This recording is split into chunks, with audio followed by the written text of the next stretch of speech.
Everyone, and welcome to your midweek checkup. I am going to today be going over a few things about your grade book and then also some student examples of your interview project, just if you want to see what other students have done in the past. The first thing I want to point out is I've had at least one message, but I figured I would be getting more about. There is in your gradebook two items called introductions. So what happened is when I copied some course materials over from a previous time that I taught this course, it automatically uploads some things, and for some reason I had changed my introduction lesson a while ago, and for some reason it keeps copying over and I can't delete it. I don't know why. It's a little D2L glitch. I've been able to delete other things, but for some reason this one likes to hang around and stay. So there are like two introductions listed in your gradebook, but I wanted to show you for this one. It's excluded from your grade calculation because this is clicked. That means it's not impacting your grade at all. So you might see that in your grade book, but it's not impacting anything. And I know this because some of you have 100% averages in the class. So don't worry about that if you see that. Sorry, it's just a weird D2L glitchy thing that's going on right now. And another thing I wanted to just emphasize too is if you want to know what your grades are, if you go to the grade tab, and it might take it just a second to load. And one, it will have like the points listed. Don't worry about anything past week 6. I actually do have those grades turned off for the grade book, so they're not impacting your grade at all.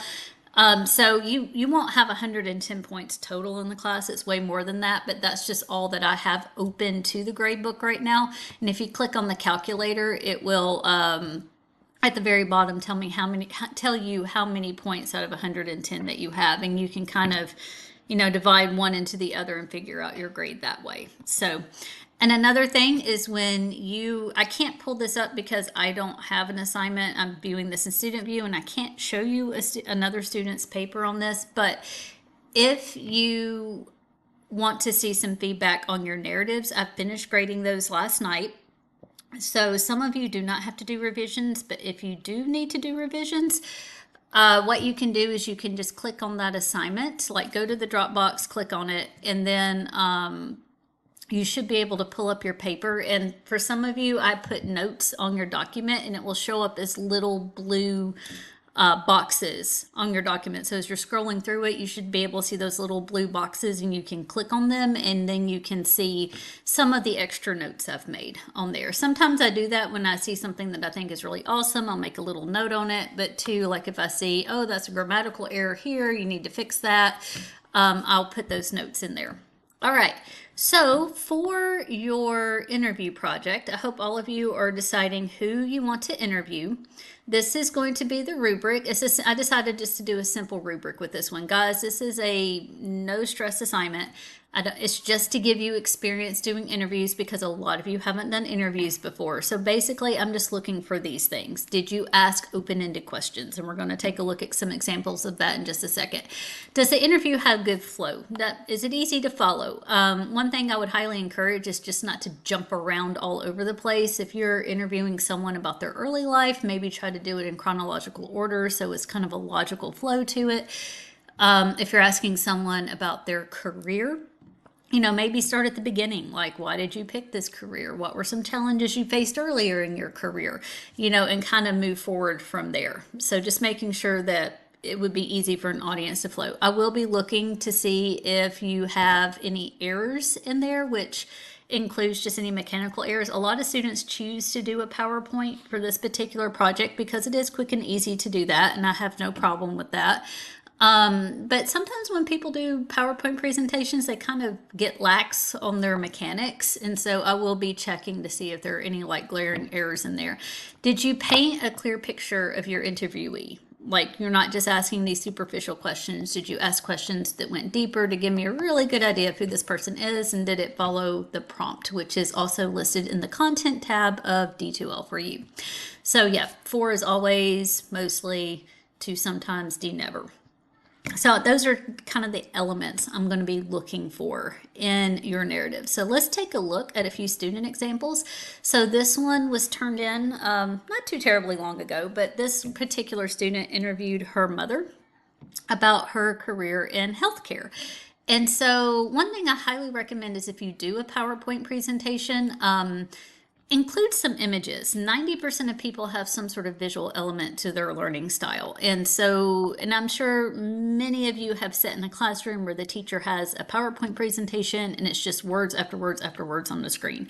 So including some pictures, like not every slide needs to have a picture, but including a few pictures can go a long way in helping connect your audience, that whole audience awareness, to your subject person.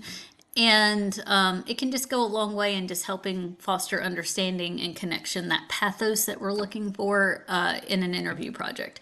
So what they did, and I think this is a really good idea, it's not required, but you can do this. They included a background slide, just kind of giving some information about their mother and why they chose to interview her. So her mom works at Vanderbilt Children's, and she always knew her mom wanted to be a nurse because she loved healthcare, and so she just wanted to find out more about why her mom picked that. So this is the way she formatted it, and this would be perfectly fine to do. When was the moment you realized you wanted to be a nurse? And then she included her answer, which I thought was really good. And her mom, as I said, didn't want pictures in here, so what she did is she went online and found some stock photos of some hospitals just to kind of give it that medical-ish, I'm not exactly sure which word I want to use here, feel to it. So that way, you can definitely know that this whole presentation is about healthcare. And one thing I like that she did, which again is not required, but I think it's really, really helpful in an interview type project, is that she included her comments, like something that she learned or something that she thought about as she was interviewing her mom, which maybe led to some other questions. So I thought that that was just a really neat thing that she did, that she included. Second question, when you went to nursing school, was there a moment you wanted to quit and change career paths? Now that is a yes or no answer. And so that would be one of those short-ended questions. But what makes it open-ended overall is that she continued with the, if so, what was it? That's what's going to foster that communication. And so she did a really good job here. And you can do that. You can ask kind of those closed-ended questions that, just those yes or no simple answer questions. But if you can follow it with why or how, or could you explain it a bit more, that's what makes them open-ended, and that's exactly what I'm going to be looking for. And again, she decided to include her comments, which I thought was a really nice touch to this. And then it just kind of goes from there. Was there something pushing you to want to keep pursuing this career even though it got hard? If so, what? Again, nice deep question to go a little bit deeper than just the superficial level. And at the very end, she just continued with her comments, and I thought that it was just a really neat way just to kind of show what she learned from this process. So overall, it was a very good job. This one, the student did not really include any pictures, which again is okay, but I would highly encourage it. Like, this person interviewed their father, and I think it would have been really cool if maybe they included a picture of their father. And their father was an immigrant from Ethiopia. Maybe even include a picture if their father didn't want to be in the presentation, maybe a picture of Ethiopia, just to kind of give us an idea of what they're talking about. That was like one of my few commentaries, that it would have been nice, not required, but really nice considering audience awareness, if it had included some pictures. So again, some really nice open-ended questions. Tell me about your childhood. That can be, that is almost too open-ended. Maybe specifically, maybe that one should have been like more, tell me a little bit about your early childhood, and then maybe ask a question about teenage years, because that covers 18 years. So one of my suggestions would be is to maybe actually do condense that one down just a little bit to be a little bit more specific. And again, the student chose to do commentary, so I think that it's a really cool addition to that, if you want to do that. This is a great specific question. What kind of teenager were you? So I think that that's really cool. And what she did here, she actually didn't just copy and paste what her dad said. She took notes from the interview and kind of summarized them in her own words. Like the previous one we looked at, she did word for word what her mom said, and that's fine. And this is fine too, by just kind of summarizing what the person said so that way it can fit neatly onto a slide. And that way too, you can kind of take out what you feel like maybe might not be necessary for the interview. You can just keep it to help keep it on track. And again, they included some commentary. So, what was your first job? This is kind of a short answer question. It could have just been, he could have just answered it, hold on a second, a policeman. So, yeah, he could have just said, I became a policeman. But luckily, he gave more information than that. And so it wound up being a nice conversation starter here. But I would say, what was your first job and why did you pick it? That would have been just a slightly better question for this particular one. But overall, very good. The student did wind up doing a very good job on this. The conversation was good. I learned a lot about her father. Her father was a really cool dude. I really admire him having to take on the reins of taking care of his family. So that was pretty awesome. All right, and I'm just going to show you one other quick thing. It may or may not go through all the way, but I did have a student turn it into a podcast. And so I'm just going to play just a little bit of it. I'm not sure if it'll go through on Screencast-O-Matic, but we will see.